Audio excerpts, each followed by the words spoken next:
Ces bateaux ont parfois du mal à arriver à bon port.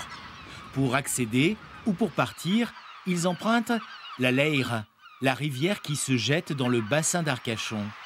Mais le chenal a ses pièges fantômes, des amas de sable qu'il faut réduire. La drague est là pour ça. Cet impressionnant engin va mettre 4 mois pour désensabler seulement 1 km de sang.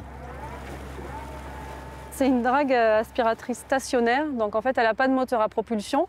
Donc elle avance doucement, elle fait à peu près 15 à 20 mètres par marée. La drague à sable progresse comme un crabe.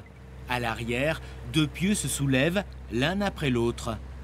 À l'avant, la plateforme est tirée par la tension de câbles jusqu'à des ancres. Sur le chemin, le sable est cassé, aspiré pour être recraché. Il y en avait besoin parce que c'est vrai que les usagers du port du Teche, pour sortir, il y a pas mal de petits rensablements à faire. Et puis, en fait, on fait 2 en 1, on drague aussi pour rensabler le bord de la rive.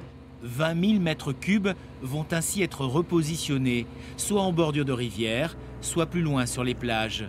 Le chantier a lieu à marée haute, jamais de nuit. On est juste en bordure de la réserve ornithologique du Teche, donc on utilise la marée de jour pour limiter l'impact sur les oiseaux, pour éviter la lumière la nuit, parce qu'on a des projecteurs pour travailler. Donc on évite le bruit la nuit et on évite la lumière. Au rythme de 15 mètres par jour, le désensablement se terminera courant février.